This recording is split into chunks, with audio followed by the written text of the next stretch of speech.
Right now, there is a $1.2 trillion industry built entirely on a single idea, that a rock formed a billion years underground is worth dying for. Wars have been fought over it. Couples have gone into debt for it. But what if I told you that by 2100, that diamond on your finger might be worth less than a USB stick? And something far stranger and far more beautiful will take its place. Let's go back to 1938. De Beers, the company that controlled roughly 85% of the world's diamonds, had a problem. Diamond sales were collapsing. The Great Depression had wiped out the romance of luxury. Men were not buying rings, so De Beers hired an ad agency.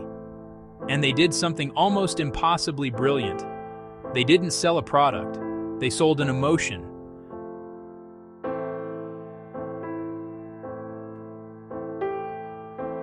A diamond is forever. 4 words. Launched in 1947, named by Advertising Age as the greatest advertising slogan of the 20th century. It didn't just sell diamonds, it made you believe that selling your diamond was an act of betrayal. Like selling your love. Here's the truth. Diamonds are not rare. The Earth's crust contains enormous quantities of them. What is rare was the illusion of scarcity. What was rare was the control. De Beers physically held back supply for decades. Diamonds pulled from mines in South Africa, Botswana, and Siberia sat in vaults, not because the market demanded it, but because the story demanded it. In 1954, General Electric scientists created the first synthetic diamond in a lab. They kept it secret for months. When De Beers found out, they panicked. Because here's what a lab-grown diamond is.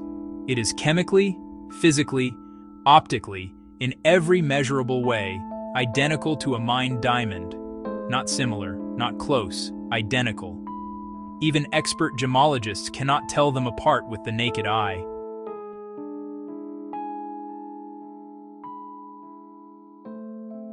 For decades, the technology was too expensive to be practical, but then something changed. Between 2016 and 2023, the price of lab-grown diamonds dropped by over 80%. A 1-carat lab diamond that once sold for $4,000 can now be purchased for under $500. And the trajectory? It's following the same curve as solar panels, as semiconductors, as everything that ever got manufactured at scale. Which means by 2100, a flawless, chemically pure 3-carat diamond might cost about the same as a cup of coffee.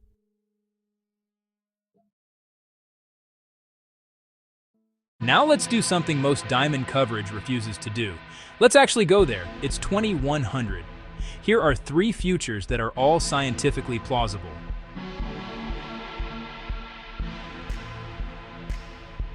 Here's what's remarkable. All 3 futures are already happening. Right now, simultaneously. The question isn't which future wins. The question is, which future do you want to be part of? And more importantly, what does it say about us as a species that we assigned so much meaning to a thing based almost entirely on how hard it was to get? Because when something can be made instantly, when scarcity disappears, we are forced to ask a more honest question. What are we actually valuing? But here is where the story gets genuinely insane. Scientists at MIT and the University of Melbourne are already building diamond-based quantum processors. They exploit something called the nitrogen vacancy center, a microscopic flaw inside a diamond lattice that can hold quantum information at room temperature. Most quantum computers need to be cooled to near absolute zero, colder than outer space. Diamond-based qubits could work at room temperature. That is a revolution inside a revolution. And then there's diamond semiconductors. Silicon, the material the entire internet is built on, has physical limits. It overheats. It breaks down under high voltage. Diamond has 5 times the thermal conductivity of copper. It can handle voltages that would vaporize silicon.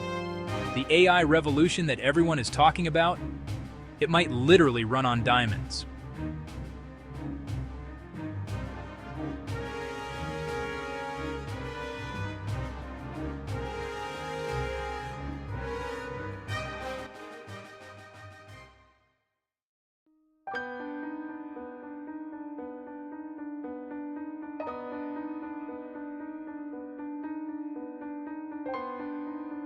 Here's a fact that will stay with you. In the universe, diamonds are not rare at all. Neptune and Uranus are thought to have oceans of liquid diamond, thousands of miles deep. There are white dwarf stars whose cores have crystallized into diamonds the size of Earth. We live on a planet that decided to assign extraordinary value to something the cosmos treats as ordinary. Maybe that's not a weakness. Maybe that's the most human thing imaginable, to look at a cold piece of carbon and say, this one means something.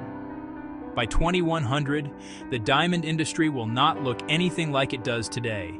The mines will be quiet, the machines will hum, and somewhere a person will hold a perfect, lab-grown, 2-carat stone created in 72 hours at almost zero cost, and they will put it on someone's finger and they will cry. Not because of what it cost, because of what it means.